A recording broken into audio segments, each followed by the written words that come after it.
আর জোর করে বললেন খালাকতু হাউলাই লিল জান্নাহ ওয়া লিআমালিল আহলিল জান্নাহ। হে আদম রে, এই যে মানুষগুলো আমি আল্লাহ বের করলাম রুহানি জগতে, রুহের সিস্টেমে আমি আল্লাহ বের করেছি। খালাকতু হাউলাই লিল জান্নাহ, এদেরকে আমি জান্নাতের জন্য সৃষ্টি করেছি। ওয়া লিআমালি আহলিল জান্নাহ, কিয়ামত পর্যন্ত জান্নাতবাসী যত কাজ করবে এই মানুষগুলো জান্নাতবাসীর কাজ করবে। জোরে বলেন সুবহানাল্লাহ। আমার বন্ধুগণ, তারপরে আল্লাহ রাব্বুল আলামিন কুদরতি বাম হাতটা আবার মারলেন। হাত কেমন বা কিরকম জানি না, তার কৈফিয়ত সম্পর্কে আমরা অজ্ঞ নই। ঈমান আনলাম যেমন আল্লাহর কুদরতি হাত, তেমন আল্লাহ মারলেন। আল্লাহ হযরতে আদমের পৃষ্ঠ থেকে আরো কিছু রুহানি জগতে মানুষ বের করলেন।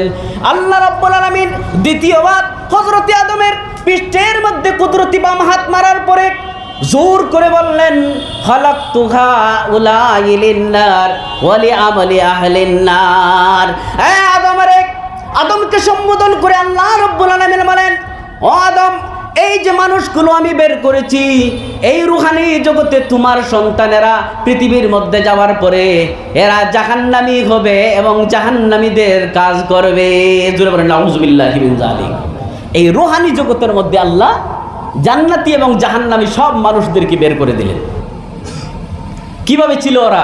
আম্মা আয়েশা বলতেছেন, এমন ভাবে আল্লাহ রূহগুলো বের করলেন একত্রিতভাবে একটি মাঠের মধ্যে একজন আরেকজনের মধ্যে ঢুকে যাচ্ছে। কেউ কাহারো দিকে মুখ দিয়ে, কাহারো দিকে পিঠ দিয়ে, কেউ আল্লাহকে দেখতেছে, কেউ আল্লাহকে দেখতে পারে নাই। হযরতে আম্মা আয়েশা বলেন, আল্লাহর রূহু জুনুদুম মুজান্নাদা, একত্রিতভাবে আল্লাহ বের করে দিলেন। ফামা তারাফা মিনহা ইতালাফা, এই রুহানি জগতে যে যাকে চিনলো দুনিয়ার মধ্যেও চিনবে। সুবহানাল্লাহি বিহামদিহি। আম্মা আয়েশা বলেন, ওয়ামা তানাকারা মিনহা, যারা যাদেরকে চিনে নাই ইখতালাফা, দুনিয়ার মধ্যে এসে ওরা ঝগড়া করবে, বিবাদ করবে, দুশ্মনী করবে, একজন আরেকজনকে চিনবে না। আমার বন্ধুগণ, হাদিসের ব্যাখ্যায় উলামায়ে কেরামরা বলেন, ওই রুহানি জগতের মধ্যে একজন মহিলা যদি একজন পুরুষের দিকে মুখ করে বসা ছিল, ওই মানুষটার সাথে এই দুনিয়ায় আসার পরে ওই মহিলার সাথে ওই পুরুষের বিবাহ হবে। জোরে বলেন সুবহানাল্লাহি বিহামদিহি।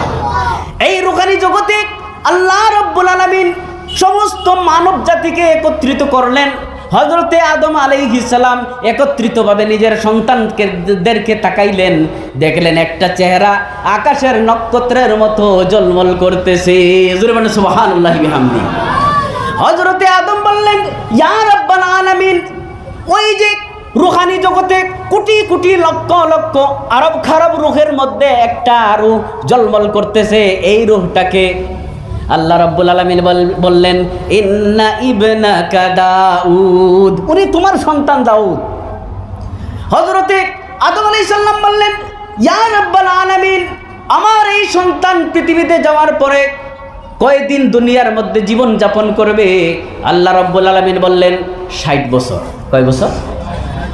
60 বছর। হযরতে আদম আলাইহিস সালাম যখন শুনলেন দাউদ পৃথিবীতে এসে শুধুমাত্র 60 বছর দুনিয়ায় থাকবেন, বললেন, ইয়া আল্লাহ, 60 বছরে কি হবে? 60 বছরে মানুষ আর কি করতে পারে? বড় হইতে হইতে চলে যাবে 30 বছর, আর বাকি 30 বছর ছেলে মেয়েদেরকে বড় করবে কিভাবে? শাদী বিবাহ কখন করবে? ঘর কখন বানাবে? ইয়া আল্লাহ, এত কি কম বয়স হয়? মুনিব, আমার জীবন থেকে 40 বছর নিয়ে আমার সন্তান দাউদকে দিয়ে দাও। জোরে বল সুবহানাল্লাহ। বাবার মায়া সন্তানের প্রতি রুহানি জগতেও জেগে গেছে। এই যুবকের দল, মা বাবা কি জিনিস এখান থেকে বুঝে নাও। হযরতে আদম কখন আসবেন দাউদ তাও জানেন না, কার ঘরে আসবেন তাও জানেন না। যখন শুনছেন আমার সন্তানের বয়স কম, বললেন আমার জীবন থেকে 40 বছর দিয়ে দাও। আল্লাহু আকবার কাবীরা। যুবকেরা, আমি সব দিকে আলোচনা করতে পারবো না, এই কথাটা এখানে রাখলাম। হাত তুলে ওয়াদা করো জীবনে মা বাবার কখনো দুর্ব্যবহার করবে না। হাত তুলো, বলো মা বাবার সঙ্গে জীবনে কখনো দুর্ব্যবহার করব না। জোরে বলো, মা বাবার সাথে জীবনে কখনো দুর্ব্যবহার করব না। আল্লাহ তুমি কবুল করো, আল্লাহুম্মা আমিন। হাত নামান। আমি এদিকে যেতে চাই না, সংক্ষিপ্তভাবে একটা নসিহত করলাম, যেখানে নসিহতের জায়গা করতেই হবে। আমার বন্ধুগণ, আল্লাহ রাব্বুল আলামিন বললেন, দাউদ, আদম, এই যদি হয় তাহলে তোমার জীবন থেকে আমি 40 বছর তোমার ছেলে দাউদকে দিয়ে দিলাম। এরপরে কি হলো একটু পরে আসছি। এর আগে আমি পাঠটা এসে যাই, আল্লাহ রাব্বুল আলামিন এই রুহানি জগতে একত্রিত করে কি পাঠ দিলেন। রুহানি জগতে একত্রিত করে গোটা মানব জাতিকে আল্লাহ রাব্বুল আলামিন একটা সবক দিয়েছেন। ও মানব জাতি, আমি 1 জন 2 জন 3 জন করে যুগ যুগ করে জামানায় জামানায় তোমাদেরকে এই পৃথিবীতে আমি পাঠাবো। পৃথিবীতে যাওয়ার পরে আমার কথা মতো জীবনযাপন করবা কি করবা না ওয়াদা করো। সবাই বলেছে বালা, শাহিদ না ইয়া রাব্বাল আলামিন, পৃথিবীতে যাওয়ার পরে আমরা আপনার হুকুম এবং আদেশ নিয়েই চলাফেরা করব, আপনার আদেশ অমান্য করব না। কথা বুঝতে পারছি? আমি কথাগুলো অন্য কলে অন্য রকমে বলতেছি, ব্যাখ্যা বিশ্লেষণের ধারা হিসেবে। আল্লাহ রাব্বুল আলামিন বললেন, মনে রাখবা, যখন আবার এই পৃথিবী থেকে আমি ঘুরে আমার কাছে আনবো, তখন বলবেন না ওয়াকুন্না আন হাযা গাফিলিন, এই কথাটা বলবা না। যেখানে এই আয়াতটা আসছে শেষ ভাগে এই আয়াতটাও আসছে, তখন কিন্তু তোমরা আমি যখন আবার ঘুরে আমার কাছে আনবো, তখন তোমরা কিন্তু বলতে পারবে না ওয়াকুন্না আন হাযা গাফিলিন, আমরা তো এই ওয়াদা, আল্লাহ যে আমাদের কাছ থেকে ওয়াদা নিয়েছেন পৃথিবীতে গিয়ে শরীয়ত মতো জীবনযাপন করব, সেটা আমরা তো বুঝি নাই। আমাদেরকে কেউ বলে নাই যে পৃথিবীতে এসে আল্লাহর আইন মানতে হবে, আল্লাহর শাসন মানতে হবে, কোরআন মতো জীবনযাপন করতে হবে, হাদিস অনুযায়ী জীবনযাপন করতে হবে, রাসূলুল্লাহর সুন্নত মতো জীবনযাপন করতে হবে। এটা তো আমাদেরকে কেউ বলে নাই। আল্লাহ বললেন, দুনিয়া থেকে আবার ফিরে আসার পরে কিন্তু আমার সম্মুখে এই উজর করলে চলবে না। ওয়াকুন্না আন হাযা গাফিলিন। এই কথাটা স্মরণে রাখবা। আমি একটু পরে আবার এই কথার দিকে ফিরে আসবো। এবার যাই হযরতে আদমের ঘটনায়। হযরতে আদম আলাইহিস সালাম যখন দুনিয়ায় আসলেন, আদম আলাইহিস সালামের নির্ধারিত জীবন শেষ হলো। নির্ধারিত জীবনটা শেষ হওয়ার পরে হযরতে আজরাইল আলাইহিস সালাম আসলেন। আজরাইল সবার কাছে আসবেন কি আসবেন না? না কাহারও কোনো কন্ট্যাক্ট আছে? সবার কাছে আজরাইল আসবেন। সময় শেষ হলে আজরাইল উপস্থিত হবেন, আপনার কাছে উপস্থিত হবেন, ওয়াইজ সাহেবের কাছে উপস্থিত হবেন, ওনার মা বাবার কাছেও এসেছিলেন, দাদা দাদি নানা নানির কাছেও এসেছিলেন। সবাইকে নিয়ে গেছেন, আমাদেরকেও নিয়ে যাবেন। হযরতে আদম আলাইহিস সালামের সম্মুখে আজরাইল এসে দাঁড়িয়ে বললেন, আসসালামু আলাইক ইয়া সফিয়াল্লাহ। হযরতে আদম জিজ্ঞেস করলেন, আপনি কে? আজরাইল বলতেছেন, ইয়া সফিয়াল্লাহ, কি আমি ওই ফেরেশতা যে ফেরেশতাকে আল্লাহ রাব্বুল আলামিন মানুষদের রূহ কবজ করার জন্য নিয়োজিত করেছেন।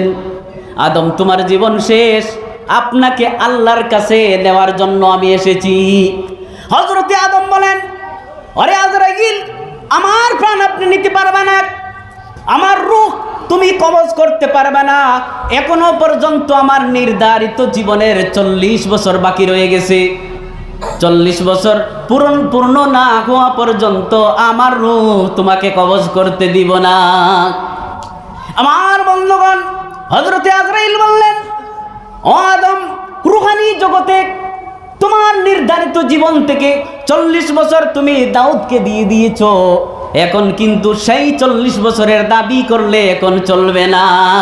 আমার বন্ধুগণ, হযরতে আদম বললেন, কিসের দাউদ, কিসের জীবন দেওয়া? আমি তা মানি না। আমি কাউকে আমার জীবন থেকে একটা দিনও দেই নাই।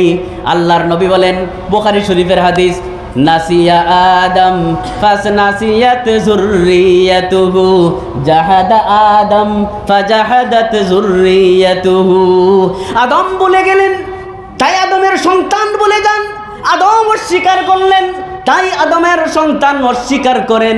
ও দুনিয়ার মানুষরে, কথা বলার উদ্দেশ্য হলো, আল্লাহ রাব্বুল আলামিন এই পৃথিবীতে একটা পাঠ পড়াইয়া পাঠাইছেন।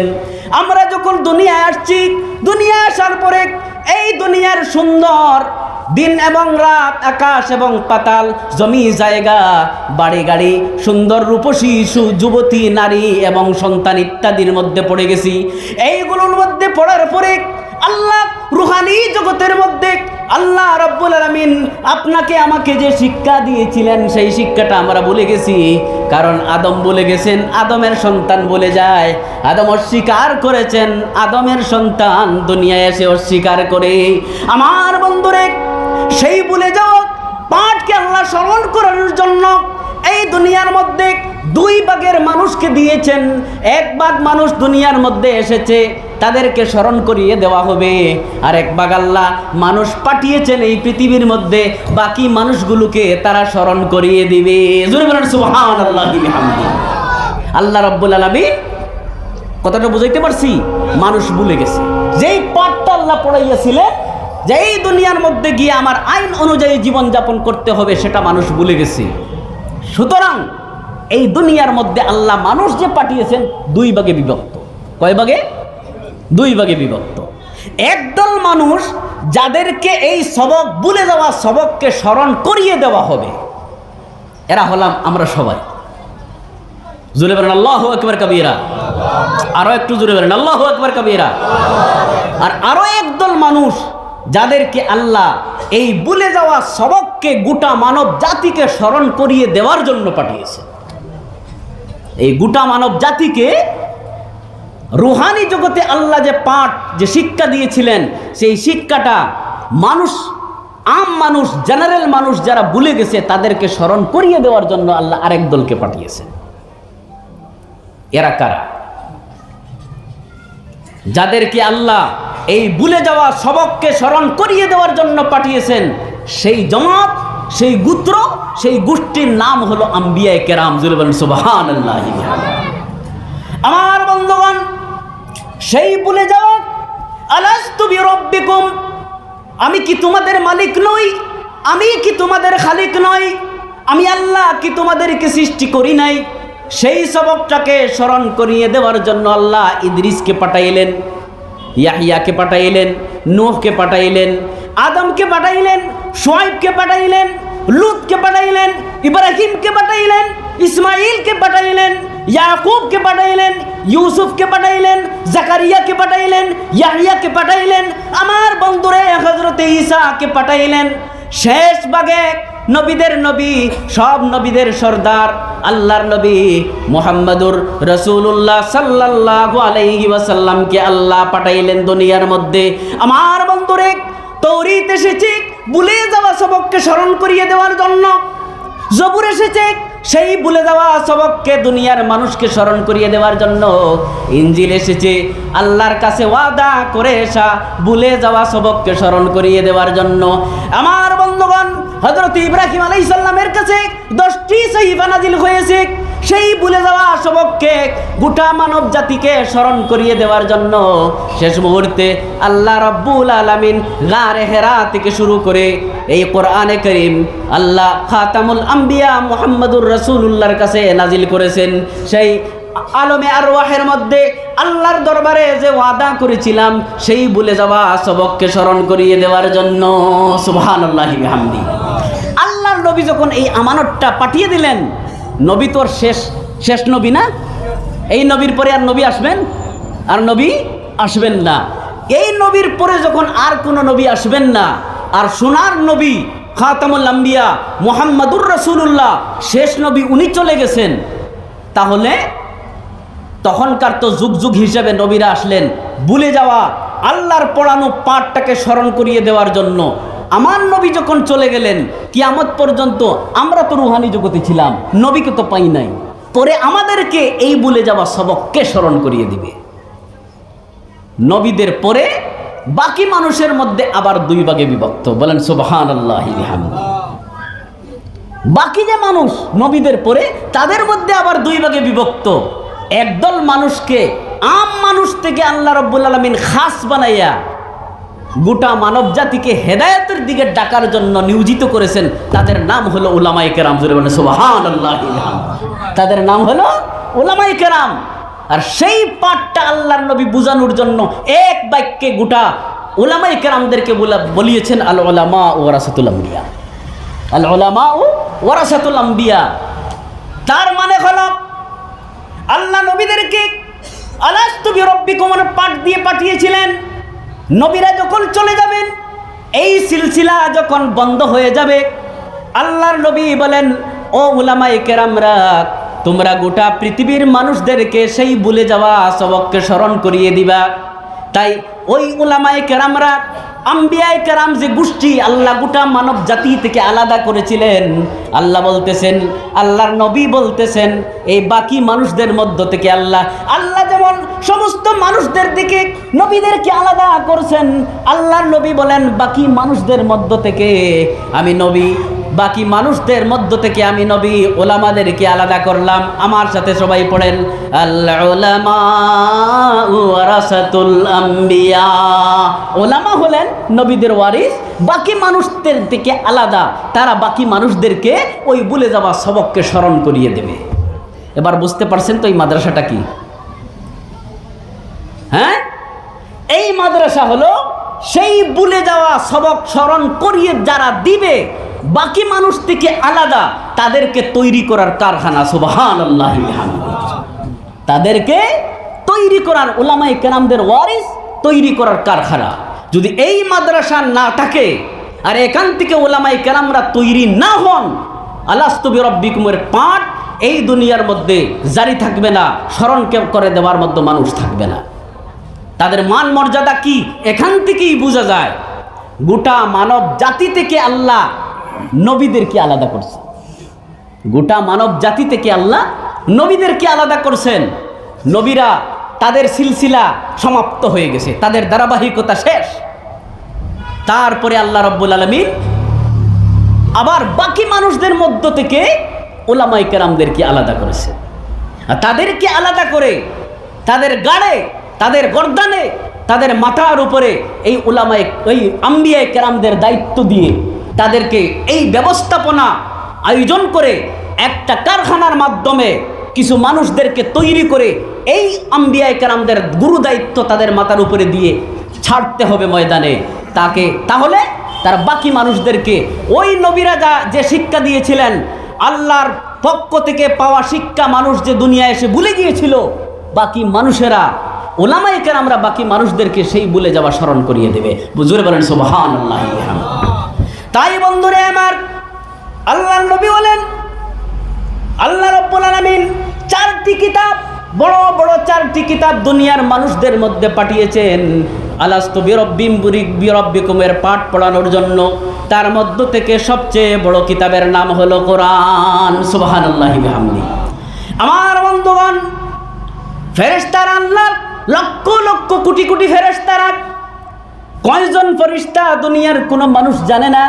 আল্লাহ রাব্বুল আলামিনের সমস্ত ফেরেশতাদের মধ্য থেকে সবচেয়ে বড় ফেরেশতা, সবচেয়ে বাহাদুর ফেরেশতা, আল্লাহর নিকটাত্মীয় মুকাররাবিন ফেরেশতাদের সর্দার আল্লাহ রাব্বুল আলামিন সেই কোরআনকে নাজিল করার জন্য আল্লাহ রাব্বুল আলামিন হযরতে জিবরাইলকে নির্ধারণ করেছেন। সুবহানাল্লাহি ওয়া বিহামদিহি। সেই যে পাঠ, এই পাঠের গুরুত্ব, আল্লাহর দেওয়া এই সবকের গুরুত্ব কতটা সেটা বোঝানোর জন্য এই কথাগুলো বলতেছি। আল্লাহ যে বড় বড় কিতাব নাজিল করেছেন, সেই কিতাবের মধ্যে সবচেয়ে শ্রেষ্ঠতম কিতাবের নাম হলো কোরআনে কারীম। আল্লাহর ফেরেশতাদের মধ্যে সবচেয়ে শ্রেষ্ঠতম ফেরেশতার নাম হলো জিবরাইল। আমার বন্ধুগণ, যে নবীরা আলাস্তু বিরাব্বিকুমের পেগাম নিয়ে পৃথিবীতে এসেছিলেন, কিতাবের মধ্যে উলামায়ে কেরামরা বলতেছেন ক্রমান্বয়ে 1,24,000, কমও হতে পারে, বেশিও হতে পারেন, সঠিক হিসাব নাই। আল্লাহ রাব্বুল আলামিন যে নবীদেরকে পাঠিয়েছিলেন, সেই নবীদের মধ্যে খায়রুল আম্বিয়া হলেন মুহাম্মাদুর রাসূলুল্লাহ, খায়রুল মালাইকা জিবরিল আমিন, খায়রুল আম্বিয়া মুহাম্মাদুর রাসূলুল্লাহ, আর খায়রুল কালামি কালামুল্লাহ। সুবহানাল্লাহি ওয়া বিহামদিহি। শ্রেষ্ঠতম কালাম হলো কোরআনে কারীম। আমার সাথে কথা বলবেন, সবক শেষ করতেছি। শ্রেষ্ঠতম কিতাবের নাম হলো কোরআনে কারীম, খায়রুল কালামি কালামুল্লাহ। সব নবীদের সবচেয়ে বড় নবী, খায়রুল আম্বিয়া, খাতামুল আম্বিয়া, কোন নবী? মুহাম্মাদুর রাসূলুল্লাহ। খায়রুল মালাইকা, সব ফেরেশতাদের বড় ফেরেশতার নাম কি? জিবরাইল আলাইহিস সালাম। কোরআনে কারীম সমস্ত নবীদের সর্দার মুহাম্মদুর রাসূলুল্লাহর কাছে। কারে দিয়ে? ফেরেশতাদের সবচেয়ে বড় ফেরেশতাদের সর্দার জিবরাইলকে দিয়ে। আর আল্লাহর কালাম কোরআনে করিম খায়রু কালামিল্লাহ, সব কালামের সর্দার। আল্লাহর নবী বলেন, ও দুনিয়ার মানুষ শুনে নাও, কান করে শুনো, ফজলু কালামিল্লাহি আলা সাইরিল কালাম কাফজলিল্লাহি আলা সাইরে খালকিহি।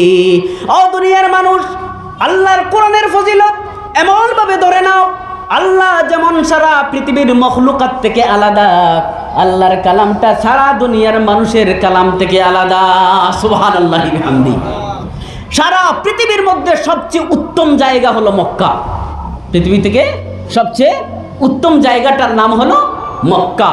আল্লাহ রাব্বুল আলামিন শ্রেষ্ঠতম নবী খায়রুল আম্বিয়া কোরআন দিয়েছেন। কোরআন হলো খায়রু কালামিল্লাহ, খায়রুল কালামি কালামুল্লাহ, সব কালামের সর্দার কালাম হইল কোরআনে করিম। সমস্ত ফেরেশতাদের সর্দার হলেন হযরতে জিবরাইল আলাইহিস সালাম। পৃথিবীর মধ্যে যত জায়গা আছে, সমস্ত জায়গাগুলোর মধ্যে সর্দার জায়গা হলো মক্কা। আল্লাহ কোরআনে করিমের মধ্যে বলতেছেন উম্মুল কুরা, উম্মুল কুরা। এই পৃথিবীর মধ্যে যত জায়গা আল্লাহ সৃষ্টি করেছেন, সব জায়গার মূল এবং আসল জায়গার নাম হলো মক্কা। শ্রেষ্ঠতম জায়গায় আল্লাহ এই কোরআন নাজিল করেছেন। তাহলে সর্বশ্রেষ্ঠ নবী আমাদের নবী, শ্রেষ্ঠতম কালাম কোরআনে করিম, শ্রেষ্ঠতম ফেরেশতা জিবরিল আমিন এই কালামকে নিয়ে এসেছেন। এবার এই কিতাবটা নাজিল হয়েছে কাদের জন্য? এই কিতাব, এই কোরআন নাজিল কাদের জন্য হয়েছে? আমার বন্ধুগণ, আল্লাহ রাব্বুল আলামিন বলেন, আমার বান্দারা, যেমন কি আমি সমস্ত শ্রেষ্ঠতম কিতাবকে আমি নবী খায়রুল আম্বিয়া, শ্রেষ্ঠতম নবীর উপরে নাজিল করেছি। আমি যেমন আদম থেকে শুরু করি এই কোরআনকে কোথায় নাজিল করব, তার জন্য সবচেয়ে ভালো জায়গা মক্কাকে আমি নির্বাচন করেছি। এই কোরআন যারা পড়বে এবং পড়াইবে, তাদেরকে আমি আল্লাহ সমস্ত উম্মতের মধ্যে শ্রেষ্ঠ বানাইলাম। সুবহানাল্লাহি ওয়া বিহামদি। কোরআন বলতেছে কুনতুম খায়রা উম্মাতিন, কুনতুম খায়রা উম্মাতিন, তোমরা সবচেয়ে শ্রেষ্ঠতম উম্মত। কেন? কোরআন আল্লাহর কালামের মধ্যে শ্রেষ্ঠতম কালাম, খায়রুল কালামি কালামুল্লাহ। আল্লাহর নবী খায়রুল আম্বিয়া, জিবরাইল খায়রুল মালাইকা, মক্কা উম্মুল কুরা। আর উম্মতের ব্যাপারে আল্লাহ বলতেছেন কুনতুম খায়রা উম্মাতিন, কুনতুম খায়রা উম্মাতিন উখরিজাত লিন-নাস তা'মুরুনা বিল মা'রুফ ওয়া তানহাউনা আনিল মুনকার। এবার একদম লাস্ট কথায় আসি। আমরা যদি শ্রেষ্ঠতম উম্মত হই, আমাদের নবী যদি শ্রেষ্ঠতম নবী হন, আমাদের কাছে আল্লাহর কালাম এসেছে, শ্রেষ্ঠতম কালাম যেটা কখনো শেষ হবে না, কেউ ধ্বংস করতে পারবে না, পরিবর্তন করতে পারবে না, তার মধ্যে কিছু মিলাইতেও পারবে না, কমি বেশিও করতে পারবে না, লা রাইবা ফিহি। আর আবার যদি আমরা শ্রেষ্ঠতম উম্মত হই, তাহলে আমাদের মধ্য থেকে, আমরাই সবাই শ্রেষ্ঠতম উম্মত, তাহলে আমাদের মধ্য থেকে আল্লাহ পাক রব্বুল আলামিন যাদেরকে বাছনি করে মাদ্রাসায় পড়ার জন্য, আলাস্তু বিরব্বিকুমের পেগাম মানব জাতিকে পৌঁছানোর জন্য আল্লাহ নির্ধারণ করেছেন, নির্বাচন করেছেন, তাদের সম্মান কতটুকু? আল্লাহু আকবার কাবীরা, আল্লাহু আকবার কাবীরা। তাদের সম্মান কতটুকু? সুতরাং বুঝতে হবে, এই যে মাদ্রাসায় আসা একটা তালিবে ইলম, এই তালিবে ইলম কিভাবে আল্লাহ বাছনি করলেন, কিভাবে আল্লাহ নির্বাচন করলেন মাদ্রাসার জন্য? আগ থেকে আসতে হবে, একটু আগ থেকে আসতে হবে, ভাবতে হবে গোটা মানব জাতি দুই প্রকারে বিভক্ত। একদল যাদেরকে আলাস্তু বিরব্বিকুমের পাঠ পড়ানো হবে, আর একদল যারা পাঠ পড়াবে, তারা হলো নবীরা, তারা হলো নবীরা।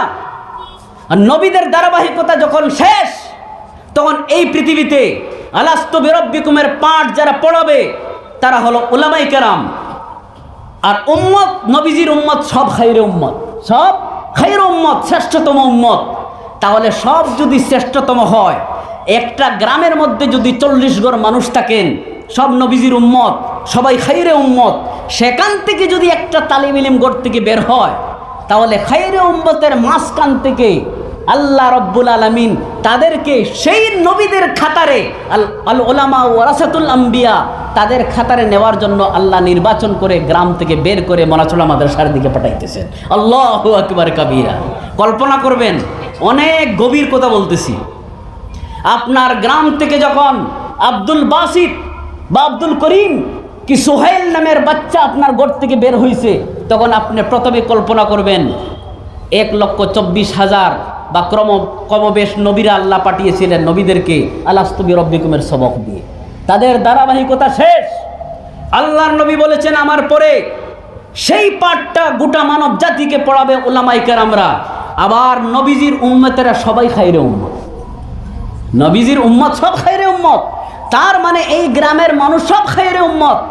খায়ের থেকে আবার আরেকটাকে আলাদাভাবে বাছনি করা হইতেছে, নির্বাচন করা হইতেছে, সে যাবে তাদের মধ্যে শ্রেষ্ঠ হবে। আল্লাহু আকবার কাবীরা।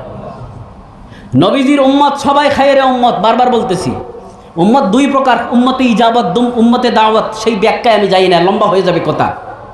আমি শুধু এই কথাটা বুঝাইতে চাইতেছি, আপনার গ্রাম থেকে যখন আমার বন্ধুরে ছোট্ট একটা বাচ্চা ব্যাগ কাঁধে নিয়ে হাতের মধ্যে কিতাব নিয়ে মাদ্রাসার দিকে রওনা দিল, মনে মনে ভাববেন, কল্পনা করবেন, এই ছাত্র কিন্তু সামান্য একটা বালক নয়, একটা সামান্য একটা ছেলে নয়। আল্লাহ রাব্বুল আলামিন সেই ছেলেটাকে গ্রাম থেকে বের করে আল উলামা ওয়ারাসাতুল আম্বিয়া আলাস্তু বিরাব্বিকুমের পাঠ মানব জাতিকে প্রচার করার জন্য, পড়ানোর জন্য আল্লাহ নির্বাচন করেছেন। গ্রাম থেকে আল্লাহ বের করে মোনাছড়া মাদ্রাসার দিকে তাকে পাঠাইতেছেন। সুতরাং এই মানুষ আপনার আমার মতো নয়, মুফতি হবে, মুফাসসির হবে, আল্লাহর কোরআনের জ্ঞান ভিতরে অর্জন করবে, আর সেই জ্ঞান সারা পৃথিবীতে প্রচার করার জন্য প্রচেষ্টা চালাবে। আমার বন্ধুগণ, আল্লাহর নবী সেই শিক্ষা নিয়ে এসেছিলেন। মদিনার মধ্যে মাদ্রাসা করলেন। নবী মদিনায় যাওয়ার আগে মুসআব বিন উমাইর রাদিয়াল্লাহু তাআলা আনহুকে পাঠিয়ে দিলেন, ও মুসআব বিন উমাইর, আমার দারে আরকম থেকে পড়া ছাত্র, তুমি মদিনায় চলে যাও, মদিনার মানুষদেরকে গিয়ে আলাস্তু বিরাব্বিকুমের পাঠ সর্বপ্রথম তুমি পড়াইয়া দাও। জোরে বলো সুবহানাল্লাহি বিহামদিহি। আমার বন্ধুরে হযরতে মুসআব বিন উমাইর মদিনার মধ্যে চলে গেলেন। আনাসে কানাসের মানুষেরা শুনল, দূর দূরান্ত থেকে এসে কলিমা পড়ে। একজন বিধবা মহিলা, তার নাম হলো উম্মে সুলাইম, দৌড় দিছে। তার স্বামী নাই দুনিয়ার মধ্যে। মুসআব বিন উমাইরের দিকে তাকায়া তাকায়া আসে। হযরতে মুসআব বিন উমাইর আসাদ ইবনে জুরারার বাড়ির মধ্যে মেহমান, দাঁড়িয়ে এসে বলে, ও মুসআব বিন উমাইর, আমার সালাম গ্রহণ করো। আমি একজন বিধবা মহিলা, আমার স্বামী দুনিয়ার মধ্যে নাই। শুনেছি মুহাম্মদুর রাসূলুল্লাহ তোমাকে মদিনায় পাঠাইছেন একটা কলিমা দিয়ে, আল্লাহর সাথে সম্পর্ক স্থাপন করার মন্ত্র দিয়ে, সেই মন্ত্রটা আমাকে পড়াও। সুবহানাল্লাহি বিহামদিহি। হযরতে মুসআব বিন উমাইর হযরতে উম্মে সুলাইম বিধবা মহিলাকে কলিমার পাঠ পড়াইলেন। জুড়ে আমার সাথে সবাই পড়ো, আশহাদু আল্লা ইলাহা ইল্লাল্লাহু ওয়া আশহাদু আন্না মুহাম্মাদান আবদুহু ওয়া রাসূলুহু। আশহাদু আল্লা ইলাহা ইল্লাল্লাহু ওয়া আশহাদু আন্না মুহাম্মাদান আবদুহু ওয়া রাসূলুহু। উম্মে সুলাইম হযরতে মুসআব বিন উমাইরের কাছ থেকে জান্নাতে যাওয়ার মন্ত্র পাঠ করে মুসলমান হয়ে বাড়ির মধ্যে গেলেন। একটু পরে দেখেন একটা পুরুষ আসছে। পুরুষ এসে বাইরে এসে উম্মে সুলাইম, উম্মে সুলাইম বলে ডাক দিতেছে। হযরতে উম্মে সুলাইম বের হলেন, বললেন, তুমি কে? বলতেছি, আমাকে চিনো না? আমি মদিনার সবচেয়ে ধনী মানুষ, কয়েকটি খাজুর বাগানের মালিক। আমার স্ত্রীও নাই, তোমারও স্বামী নাই। আমারও স্ত্রী নাই, তোমারও স্বামী নাই। আমি তোমার কাছে এসেছি বিয়ের প্রস্তাবের জন্য। আমার নাম আবু তালহা। জোরে বলেন সুবহানাল্লাহি বিহামদিহি। উম্মে সুলাইম বললেন, আবু তালহা, তোমার বিয়ের প্রস্তাব আমি গ্রহণ করতে পারি না, কারণ তুমি মুসলমান, তোমার কাছে ঈমান নাই। তোমার সাথে আমার জীবন শ্রেষ্ঠ হবে না, ভালো হবে না, যেহেতু তোমার আমার দিলের মিল নাই। হযরতে আবু তালহা ভাবতেছেন, আরে এইমাত্র তো ওর স্বামী আমার মতোই ছিল। খুব খুব খুব ধ্যান দিবেন, খুব মনোযোগ দিয়ে শুনবেন। ওর স্বামী তো আমার মতোই ছিল, হঠাৎ করে কি পাল্টে গেল? আমার বন্ধুরে, হযরতে আবু তালহা বলেন, তখনও কিন্তু হযরত হন নাই, ইসলাম গ্রহণ করেন নাই। হযরতে আবু তালহা বলেন, উম্মে সুলাইম, আমি খুব বুঝে নিয়েছি আমার মতো মানুষের বিয়ের প্রস্তাব তুমি প্রত্যাখ্যান করতেছো, তার মানে এই নয় যে আমি মুসলমান না। শুধু এতটুকু কথার জন্য আমার প্রস্তাব কেউ প্রত্যাখ্যান করতে পারে না। তার মানে হলো তোমার টাকা পয়সার দরকার, সোনা এবং চাঁদির দরকার। হযরতে আবু তালহা যে শব্দটি বলেছিলেন সেই শব্দটি হলো আল আসওয়াদু ওয়াল আসফার, আল আসওয়াদু ওয়াল আসফার, কালা এবং নীলা এই বস্তুগুলো তুমি চাও। তার মানে সোনা আর চাঁদি তোমার লাগে, সোনা চাঁদি দিলেই তুমি কোথা মেনে যাবে। আমার বন্ধুগণ, হযরতে উম্মে সুলাইম বলেন, আরে আবু তালহা, 1 টাকার কোনো দরকার নাই। মুসআব বিন উমাইরের কাছে আমি জান্নাতের মন্ত্র পড়ে এসেছি। সেই মন্ত্র পড়ার পরে উম্মে সুলাইমের দিল পাল্টে গেছে।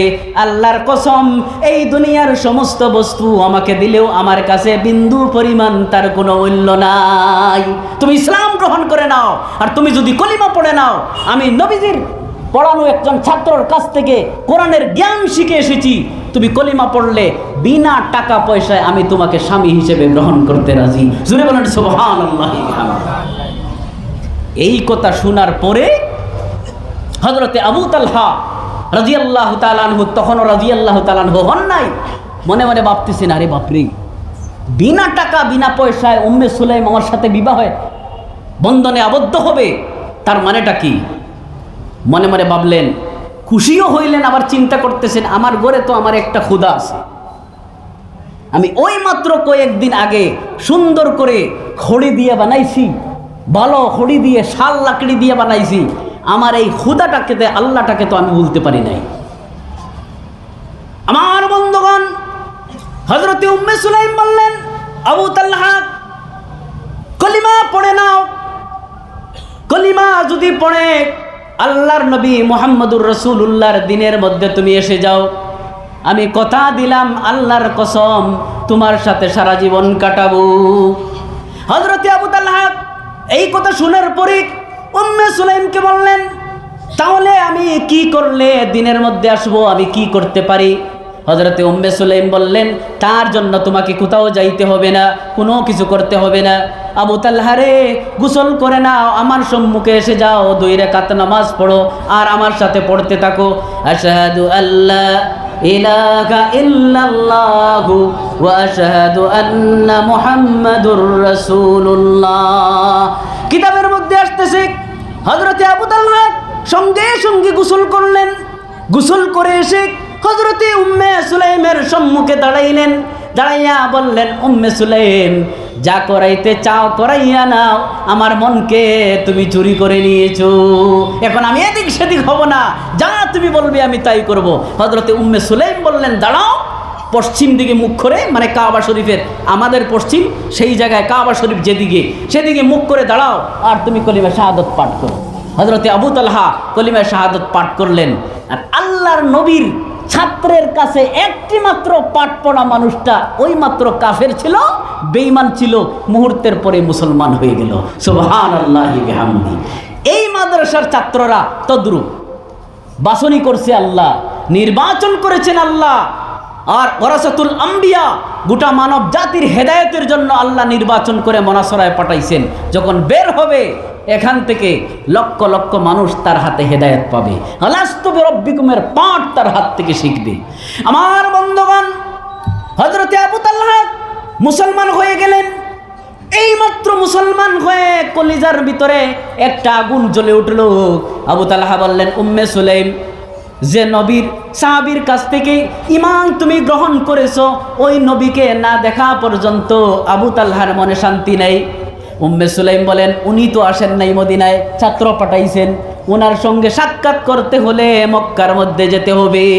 আমার বন্ধুগণ, আবু তালহা বলেন, আরে উম্মে সুলাইম, যেখানে যেতে হয় আবু তালহা যেতে দ্বিধাবোধ করবে না, আমাকে নিয়ে চলো, আমি মক্কায় যেতে চাই। আমার বন্ধুগণ 300-350 কিলোমিটার অতিক্রম করে মক্কার মধ্যে আসলেন। মক্কার অবস্থা ভালো ছিল না, আল্লাহর নবী মানুষদের সঙ্গে খোলাখুলি মিলতেন না। রাত 12টার পরে আকাবার মধ্যে 72 জন মদিনার মানুষ এসেছিলেন, তার মধ্যে হযরতে উম্মে সুলাইম আর হযরতে আবু তালহা ছিলেন। জোরে বলেন সুবহানাল্লাহ। আল্লাহর নবীর কাছে রাত 12টার পরে বয়ত হইলেন। কিসের বয়ত? বলে সারা জীবন আল্লাহর নবীর অনুগত্য গ্রহণ করব, জীবনে কোনোদিন রাসূলুল্লাহর বিরোধিতা করব না, সারা জীবন কোরআনের আইন মেনে চলব, আল্লাহর রসুল যা শিক্ষা দিবেন সেই শিক্ষা নিয়ে সারা জীবনটাকে বাস্তবায়ন করব, তার বিরোধিতা করব না, সুন্নতে রাসূলুল্লাহ মেনে চলব। আল্লাহর রসুল যে মিশন নিয়ে দুনিয়ার মধ্যে এসেছেন সেই মিশনকে প্রচার এবং প্রসার করতে গিয়ে যদি গর্দান দিতে হয় সেটাও দিয়ে দিব। আল্লাহু আকবার কবীরা। আল্লাহর নবী 12 জন সর্দার নিযুক্ত করলেন মদিনার জন্য, সেই 12 জনের মধ্যে একজন হযরতে আবু তালহা রাদিয়াল্লাহু তাআলা। সেই 12 জনের মধ্যে একজন হযরতে আবু তালহা। আমার বন্ধুগণ, কয়েকদিন গেলে আল্লাহর নবী হিজরত করে মদিনায় চলে গেলেন। সাহাবায়ে কেরামরা আস্তে আস্তে হিজরত করে মদিনার মধ্যে চলে গেলেন। হযরতে আবু তালহা ধনী মানুষ ছিলেন, দুইটা খাজুরের বাগানের মালিক। হযরতে আবু তালহা সারাদিন তিলাওয়াত করতেন, সারা রাত নামাজ পড়তেন, বাগানের পাহারাদারি করতেন, আল্লাহর নবীর জন্য সদকা করতেন। আল্লাহর নবী যখন ডাক দিতেন আবু তালহা সবচেয়ে বড় সদকা নিয়ে হাজির হইতেন। আমার বন্ধুগণ, আসরের নামাজ ছিল, আবু তালহা বাগানের মধ্যে নামাজ পড়তেছেন। নামাজের মধ্যে হঠাৎ করে দেখলেন খাজুরের গাছের উপরে একটা নীলা পাখি, ঠোঁটগুলো হলুদ, ঠ্যাংগুলো লাল, লড়াই করতেছে। এক ডাল থেকে আরেক ডালে যায়, আরেক ডাল থেকে আরেক ডালে আসে। আমার বন্ধুগণ, হযরতে আবু তালহা নামাজ পড়তেছেন, নামাজ থেকে মন পাখির দিকে চলে যায়। হঠাৎ করে আবু তালহা ভুলে গেলেন 2 রাকাত নামাজ পড়লেন না 4 রাকাত নামাজ পড়লেন। নাসিয়া আবু তালহা কাম সাল্লা আরবান আও রাকাতাইন, 2 রাকাত পড়ছেন কি 4 রাকাত পড়ছেন আবু তালহা ভুলে গেলেন। আমার বন্ধুগণ, নামাজ ছেড়ে দিলেন, দৌড় দিলেন নবীজির দরবারে। আল্লাহর নবীর দরবারে গিয়ে হুকায়া আবু তালহা কান্দে মাটিতে পড়ে যান। আল্লাহর নবী জিজ্ঞেস করলেন, আবু তালহা, তোমার মতো সুখী মানুষ নাই, তুমি ধনী মানুষ, টাকা পয়সার অভাব নাই। উম্মে সুলাইম আল্লাহ তোমাকে দিয়েছেন, একজন বুদ্ধিমান মহিলা, তার সাথে তুমি সংসার করতেছো। আবু তালহা, কি বিপদ আসলো, তুমি কান্দো কেন? আবু তালহা বলেন, ইয়া রাসূলুল্লাহি, জীবনের মধ্যে এমন ভুল করেছি তার আগে এমন কোনো ভুল করি নাই। আল্লাহর নবী বললেন, আবু তালহারে ভুলটা আমাকে বলে দাও।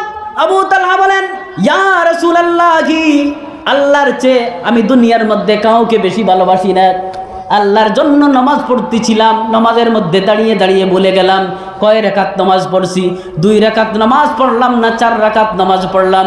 ইয়া রাসূলুল্লাহ, আল্লাহর কসমকে নবী রাসূলুল্লাহকে সাক্ষী রেখে বলতেছি, আবু তালহা তার জীবন থেকে এই বাগানটাকে আলাদা করতে চায়। ইয়া রাসূলুল্লাহ, আল্লাহ ওয়াস্তে আমার বাগানটাকে সদকা হিসেবে কবুল করে নেন, আমি আবু তালহা এই বাগানের ভিতরে আর যাব না। আল্লাহু আকবার কবীরা, আস্তে বলতেছেন, আল্লাহু আকবার কবীরা, আল্লাহু আকবার কবীরা। সাহাবায়ে কেরাম, আসহাবে রাসূলুল্লাহ, আসহাবিকান নুজুম, এই ছিল সাহাবাদের জীবন।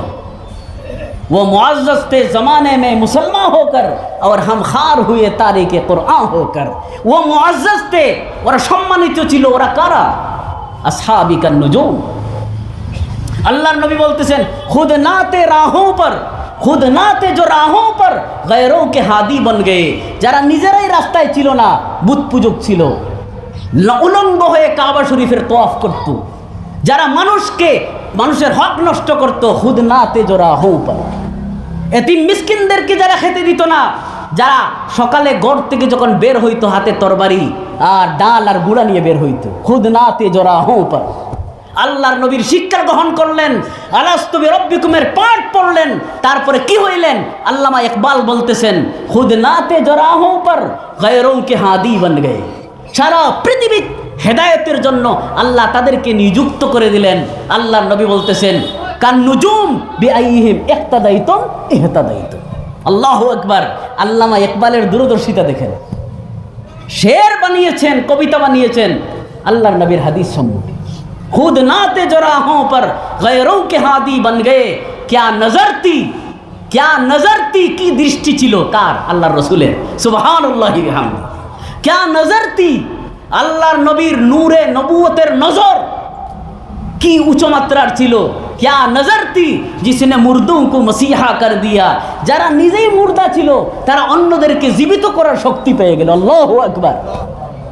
खुद नाते जोराहों पर गैरों के हादी बन गए, क्या नजर थी जिसने मुर्दों को मसीहा कर दिया। ওই আবু তালহা কয়েকদিন আগে কি ছিলেন, আর কয়েকদিন পরে আল্লাহর নবীর দরবারে গিয়ে বলতেছেন ওই বাগানের ভিতরে আবু তালহা আর যাবে না। যেখানে গিয়ে 2 রাকাত নামাজ পড়লাম না 4 রাকাত নামাজ পড়লাম ভুলে গেছি, সেই লক্ষ টাকার বাগান আমার আর লাগে না। আমার বন্ধুগণ, আবু তালহা সবচেয়ে বড় সম্পদ, মদিনার সবচেয়ে বড় খাজুরের বাগান, আঙ্গুরের বাগান, সেই বাগানটা আল্লাহর রাখে নবীজির হাতে তুলে দিয়ে আসলেন। আল্লাহর নবী বলতেছেন আবু তালহারে বাড়ির চাচাতো ভাইদের জন্য কিছু রাখো। আবু তালহা বলে হবে না ইয়া রাসূলুল্লাহ। আবু তালহা দিয়ে দিয়েছে, সেই বাগানে আর ঢুকবে না।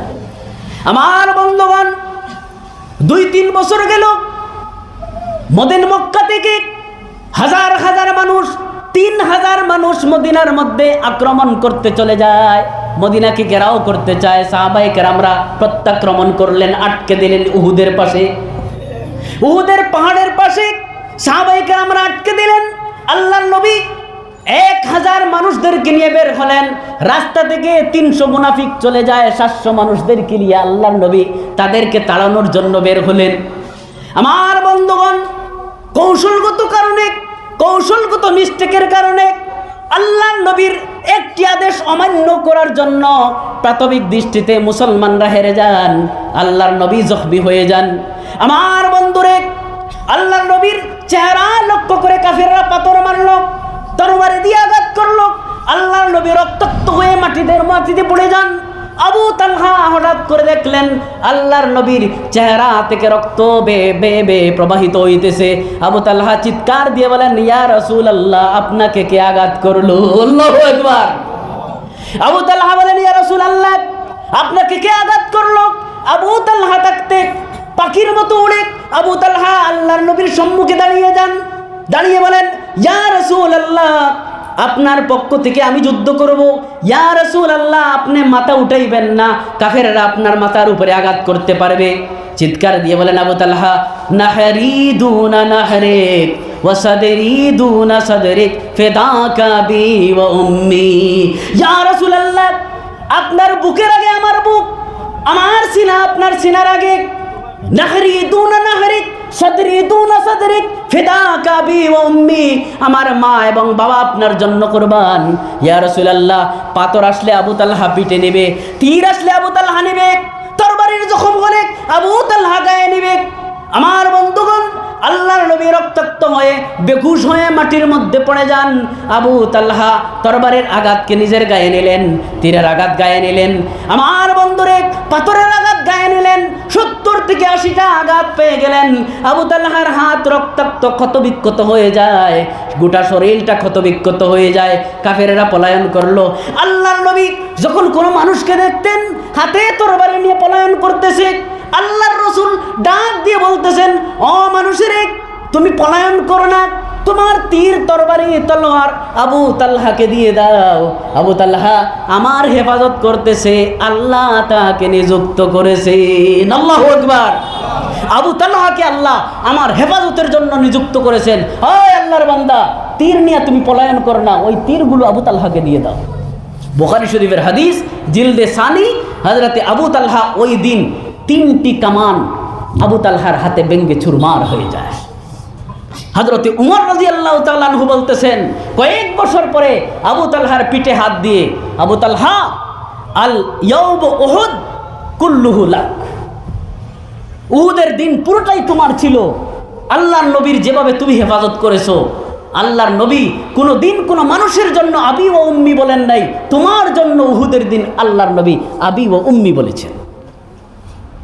ইরমি ইয়া আবা তালহা ফিদাকা আবি ও উম্মি, ইরমি ইয়া আবা তালহা ফিদাকা আবি ও উম্মি। আমার বন্ধুরে, আবু তালহা দরবেশের মতো জীবন যাপন করলেন, একজন দরবেশের মতো সারা জীবন কাটাইলেন। গোটা যুদ্ধক্ষেত্রে যেখানে ইসলামের প্রতিরোধ করতে হয়, আবু তালহা আল্লাহর নবীর সাথে ছিলেন। আমার বন্ধুগণ, আল্লাহর নবী দুনিয়া থেকে বিদায় হয়ে গেলেন। আল্লাহর নবী বিদায় হওয়ার পরে আবু তালহা এই দুনিয়ার মধ্যে 30 বছর জীবিত থাকলেন। কয়েক বছর? আবু তালহা নবীজি দুনিয়া থেকে যাওয়ার পরেও আরো 30 বছর দুনিয়ার মধ্যে জীবিত ছিলেন। আবু বকরের জমানা গেল, আবু তালহা প্রত্যেকটি জিহাদের মধ্যে শরীক ছিলেন। উমরের জমানা প্রত্যেকটি জিহাদের মধ্যে আবু তালহা শরীক ছিলেন। আমার বন্ধুরে, উসমানের জমানা সমস্ত জিহাদের মধ্যে আবু তালহা শরীক ছিলেন।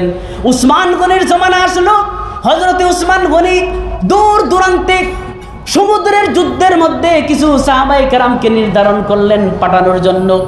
আবু তালহা খবর পাইলেন, কাপড় চোপড় ঠিক করতেছেন, তরবারি ঠিক করতেছেন। বুড়া মানুষ, একদম বুড়া, উঠতে পারেন না, জয়ীফ কমজোর হয়ে গেছেন। আবু তালহা প্রস্তুতি নিতেছেন। আবু তালহার ছেলেরা আসছে, ছেলেরা এসে বলতেছে, আব্বা আপনি নবীজির সাথে আল্লাহর নবীর হেফাজত করেছেন উহুদের যুদ্ধে, সারা জীবন আল্লাহর নবীর সাথে ইসলামে কেউ আক্রমণ করলে তার প্রত্যাক্রমণ করতে আপনি দাঁড়িয়েছেন। হযরত আবু বকরের সাথে আপনি মুরতাদিনের সাথে যুদ্ধ করেছেন, মুসাইলামা কাজ্জাবের সাথে যুদ্ধ করেছেন, হযরত উমরের জমানায় আপনি যুদ্ধ করলেন। আব্বাজান, এখন আপনার আর বয়স নাই, আপনি একদম বুড়ো হয়ে গেছেন, আপনার গায়ে আর শক্তি নাই, আপনি অসুস্থ। হাত জোড় করি, এবার আমাদেরকে ছেড়ে দেন, ইসলামের হেফাজতের জন্য আমাদেরকে ছেড়ে দেন, যা করার আমরাই করব, মেহেরবানি করে আপনি বের হবেন না। হযরতে আবু তালহা চিৎকার দিয়ে বলেন, আমার সন্তানেরা, তোমরা কি বলতেছো? তোমরা কি বলো? আল্লাহর কোরআন বলতেছে, ইনফিরু খিফাফান আও সিকালা, তোমার শক্তি থাকলেও তুমি বের হও, শক্তি না থাকলেও তুমি বের হও। আবু তালহা ঘরে বসতে পারে না। আমার সন্তানেরা, আল্লাহর কসম খেয়ে বলতেছি, রাসূলুল্লাহর সাথে ইসলামের জন্য জীবন দিয়েছি, আবু বকরের সাথে ইসলামের জন্য জীবন দিয়েছি, উমরের সাথেও জীবন দিয়েছি। আবু তালহার শরীরের মধ্যে একটি রক্ত বিন্দু যতক্ষণ থাকবে, আবু তালহা ঘরে থাকতে পারে না। আমাকে ছেড়ে দাও, আমাকে ক্ষমা করে দাও, আমার সম্মুখ থেকে চলে যাও, আমি আল্লাহর সঙ্গে আমার জীবনটা দিয়ে দেওয়ার ওয়াদা করে নিয়েছি। আবু তালহা ঘরে বসতে পারে না। আমার বন্ধুগণ, আবু তালহা রেডি হয়ে গেলেন, ছেলেদের কথা শুনেন নাই, চলে গেলেন জিহাদের ময়দানে। আমার বন্ধুগণ, জিহাদের ময়দানে আবু তালহা চলে যান। সমুদ্রের সফর ছিল, সাহাবায়ে কেরামরা নৌকার মধ্যে ছিলেন। আবু তালহা অসুস্থ হয়ে যান। আবু তালহা অসুস্থ হন, সমুদ্রের মাঝখানে কোনো ঔষধ নাই, ডাক্তার নাই, সফর অনেক লম্বা। আবু তালহা প্রচণ্ড জ্বরে আক্রান্ত। সাহাবায়ে কেরামরা এসে বলতেছেন, আবু তালহা, এই অবস্থায় তোমার জন্য আমরা কি করতে পারি? আবু তালহা বললেন, আল্লাহর কসম কিছুই করতে হবে না, শুধুমাত্র এই কথাটাই দোয়া করো যাহাতে আমি আল্লাহর রাস্তায় শহীদ হয়ে যাই। আল্লাহু আকবার কাবীরা। আবু তালহার কিছুই চাই না।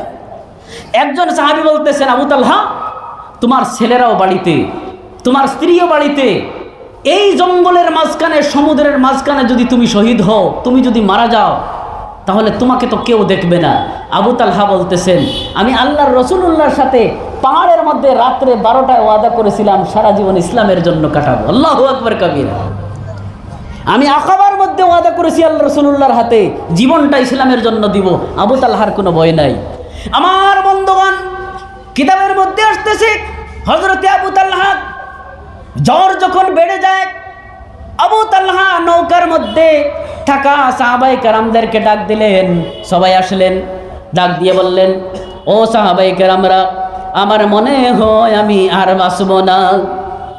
একটা কথা তোমাদেরকে বলি, আমি যখন দুনিয়া থেকে চলে যাব, তোমরা যখন ইসলামকে বিজয়ী করে মদিনার দিকে ফিরে যাইবা, আমার সোনার নবী সাইয়্যিদুল কায়নাতের রওজার মধ্যে দাঁড়িয়ে বলবা, আবু তালহা ওয়াদা খিলাফি করে নাই। ইয়া রাসূলুল্লাহ, আপনার কাছে পাহাড়ের উপরে ওয়াদা করেছিল আবু তালহা আপনার জন্য জীবন দিবে, কোরআনের জন্য জীবন দিবে, ইসলামের জন্য জীবন দিবে। আবু তালহা কোরআনের জন্য জীবন দিয়েছে। ইয়া রাসূলুল্লাহ, আবু তালহা ওয়াদা ব্যতিক্রম করে নাই, তার ওয়াদা প্রতিশ্রুতিকে পূরণ করেছে। এই কথাটা বলবা। কিতাবের মধ্যে আসতেছে, নৌকার মধ্যে সাহাবায়ে কেরামরা জোর জোর করে কান্দে, আবু তালহার মাথায় হাত দেখ আর বলে, আবু তালহা তোমার মতো জীবন আমরা কাটাইতে পারি নাই, তারপরেও আবু তালহা তোমার জন্য আমরা সাক্ষী থাকলাম। এই কথা বলার সঙ্গে সঙ্গে আবু তালহা দুনিয়া থেকে বিদায় হয়ে যায়। ইন্না লিল্লাহি ওয়া ইন্না ইলাইহি রাজিউন। আমার বন্ধুগণ, সমুদ্রের মাঝখানে ফি উরজিল বাহরি বাইদান আনিল আহলি ওয়াল মালি, সমুদ্রের মাঝখানে পরিবার থেকে দূর, সংসার থেকে দূর। কিতাবের মধ্যে লিখতেছে, লেখক লিখতেছে, ফি উরজিল বাহরি বাইদান আনিল আহলি ওয়াল মাল, নিজের সংসার থেকে দূর, স্ত্রী থেকে দূর, নিজের বাড়ি থেকে দূর, এলাকা থেকে দূর, সমুদ্রের মাঝখানে আবু তালহা আল্লাহর জন্য বিদায় হয়ে যায়। সাহাবায়ে কেরামরা বিপদে পড়লেন, আবু তালহাকে দফন কিভাবে করবেন? সমুদ্রের মাঝখানে মাটি নাই, চতুর্দিকে সমুদ্র আর সমুদ্র, পানি আর পানি, মাটি তো নাই। আবু তালহাকে কিভাবে দফন করা হবে? একজন সাহাবী বললেন, বাকিদেরকে আবু তালহার লাশটা সমুদ্রে নিক্ষেপ করে দেই। বাকি সাহাবায়ে কেরামরা বললেন, আল্লাহর কসম, আবু তালহার মতো মানুষের লাশ সমুদ্রে নিক্ষেপ করা যায় না। আবু তালহার লাশ সমুদ্রে নিক্ষেপ করলে কিয়ামতের দিবসে আল্লাহর কাছে জবাব দিতে পারবো না। আমার বন্ধুগণ, একটা সাদা কাপড় দিয়ে হযরতে আবু তালহার মুখটা ডেকে রাখলেন। সাহাবায়ে কেরামরা একটু সময় পরে আবু তালহার মুখটা দেখেন, যেমন একটা সুন্দর মানুষ কিছুক্ষণ আগে ঘুমিয়ে পড়েছে। একদিন নয়, 2 দিন নয়, কিতাবের মধ্যে আসতেছে 7 দিন পর্যন্ত সমুদ্রে সফর করলেন সাহাবায়ে কেরামরা। আবু তালহার লাশ নৌকার উপরে, নৌকার মধ্যে কাপড় দিয়ে ঢাকা, এমনভাবে যেমন আবু তালহা ওই মুহূর্তে দুনিয়া থেকে বিদায় হয়েছেন, নতুবা ঘুমিয়ে আছে। লাশ পচে নাই, লাশ গলে নাই, দুর্গন্ধ হয় নাই। আবু তালহা যেমনি ছিলেন জীবনের মধ্যে 7 দিন পর্যন্ত মরণের পরেও আবু তালহার লাশ তেমনি ছিল। জুলে বলেন আল্লাহু আকবার কাবীরা।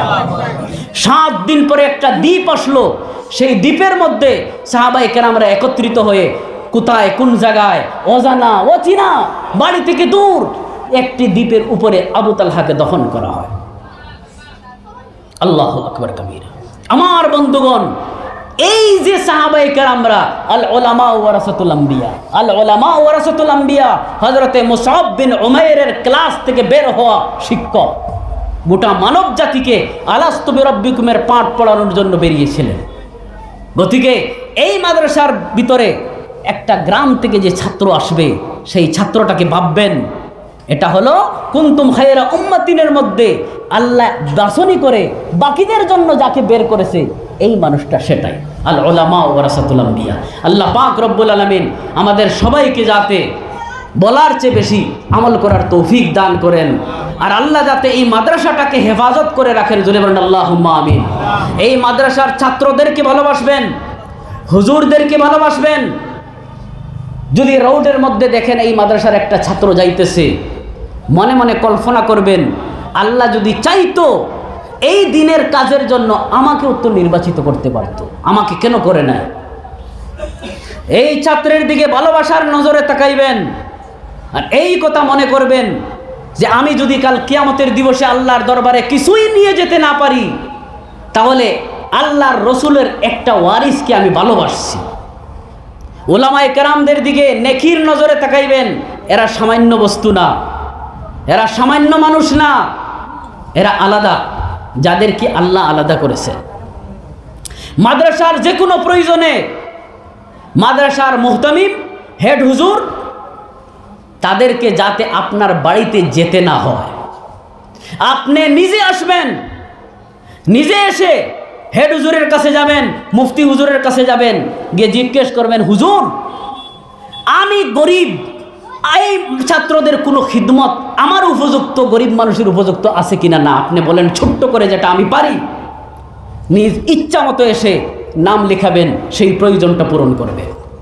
মনে রাখবেন আমার বন্ধুগণ, যদি এই মাদ্রাসায় মতবখে খাওয়ার যে খাওয়ান যেটা বানানো হয় সেটা যদি সাধারণ হয়, নিম্নমানের হয়, মানুষ যেভাবে খাদ্য খায় তার মান থেকে একটু ডাউন হয়, আর আপনি যদি ঘরের ভিতরে বালা মাছ মাংস দিয়ে খাইতেছেন, আপনি বাঁচতে পারবেন না। আল্লাহর রসুল কিয়ামতের দিবসে মিজানে পাল্লার সম্মুখে দাঁড়িয়ে বলবেন, ও আমার উম্মত, যাদেরকে আল্লাহ আমার কাজের জন্য বের করেছিলেন তারা ভালো খাইতে পারে না, তুমি কোন কলিজায় তোমার ঘরের ভিতরে বালা খাবার খাইছো তাদের খবর নিছো না, বাঁচতে পারবে না।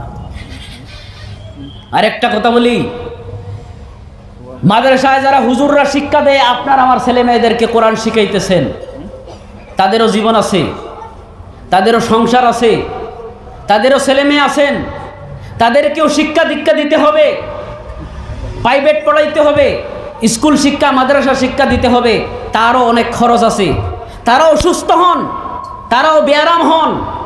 বর্তমান যুগে বেয়ারাম হলে কত টাকা লাগে একদিনের জন্য আপনারা সবাই জানেন।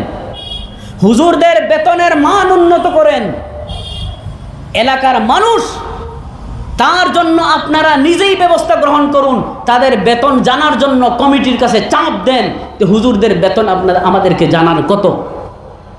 সেই বেতন দেখে সেই নির্ধারিত বেতনের উপরে কিভাবে আপনারা একটু বাড়াইয়া তাদের জীবনের মান উন্নত করতে পারেন সেটার প্রচেষ্টা নেবেন। যদি না করেন, আমি হাদিস পড়েছিলাম 7 দল মানুষকে আল্লাহ আরশের ছায়ার নিচে জায়গা দিবে, ব্যাখ্যা করার সময় নাই। 7 দল মানুষকে আল্লাহ তার আরশের ছায়ার নিচের জায়গা দিবে। কিয়ামতের আয়াত পড়েছিলাম লম্বা। সেই কিয়ামতের দিবসে সেই 7 দল মানুষদের মধ্যে সর্বপ্রথম যে মানুষকে আল্লাহ আরশের ছায়ার নিচে জায়গা দিবেন সেই মানুষটা হলো আল ইমামুল আদিল। আল ইমামুল আদিল, ভালো শাসক।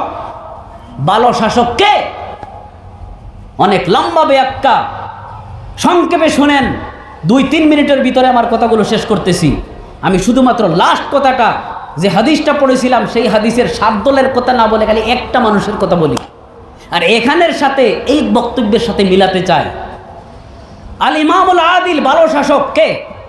ন্যায়পরায়ণ শাসক ওই মানুষ যে তার নিয়ন্ত্রণে থাকা বস্তুগুলোর প্রতি ভালো ব্যবহার রাখে।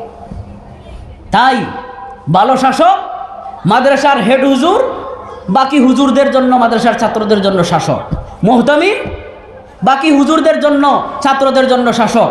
এলাকার মানুষ এই মাদ্রাসার প্রতি প্রয়োজনীয়তা পূরণ করা এবং না করার ব্যাপারে সে দায়িত্ববান। কুল্লুকুম রাইন ও কুল্লুকুম মাসউলুন আন রাইয়াতিহি, সেই ব্যাপারে সেই ইমাম।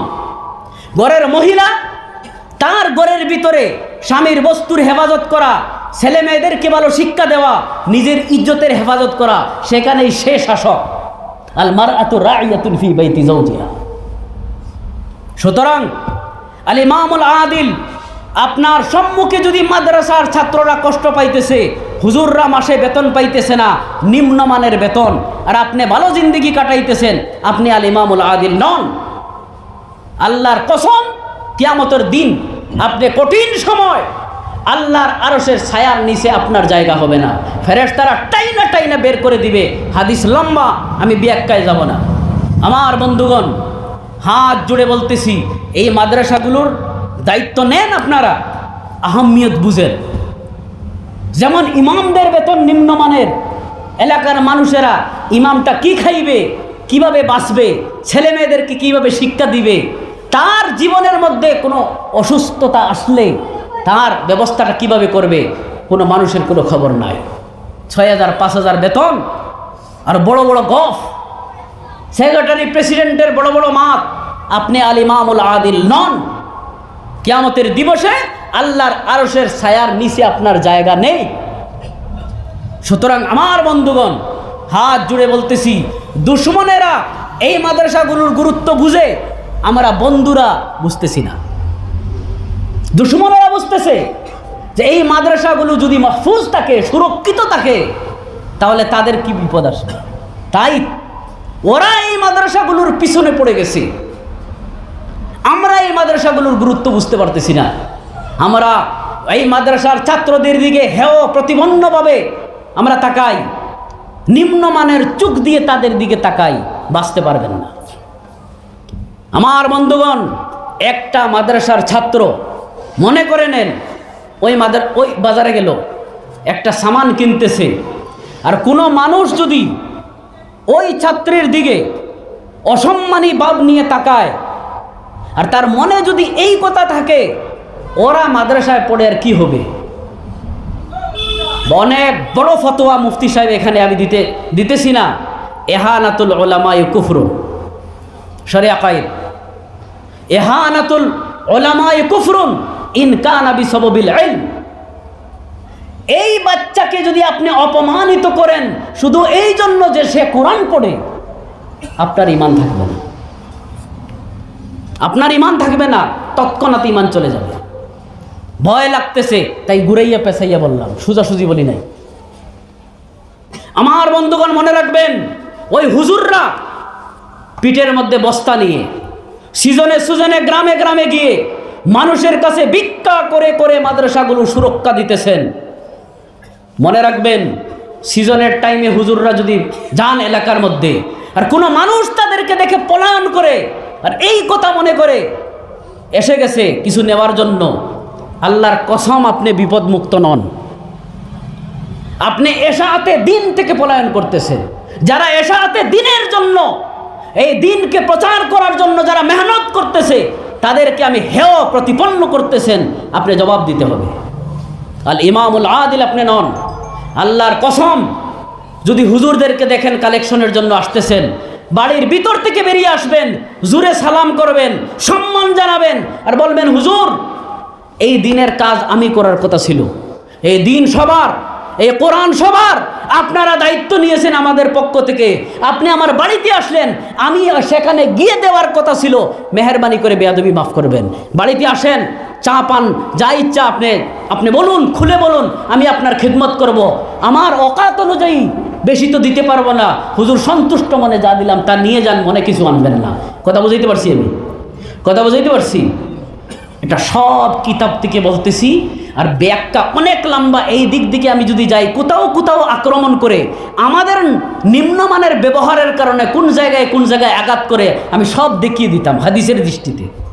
কিন্তু আমি মানুষ অসুস্থ, হুজুরের আদেশ পালন করতে এত লম্বা আলোচনা কর না, এত লম্বা কথাও বলি না। আল্লাহ পাক রব্বুল আলামিন যাতে আমাদেরকে বলার চেয়ে বেশি আমল করার তৌফিক দান করেন। জোরে বলুন আল্লাহুম্মা আমিন। আরো একবার বলেন আল্লাহুম্মা আমিন। ওয়া আখিরু দাওয়ানা আনিল হামদুলিল্লাহি রাব্বিল আলামিন। আসসালামু আলাইকুম ওয়া রাহমাতুল্লাহি ওয়া বারাকাতুহু।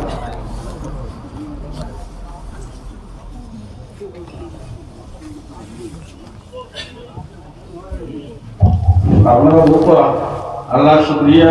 আমরা হযরতে বড় সুন্দর বয়ান রাখছেন, এই যদি আমরা আমল করি, আল্লাহ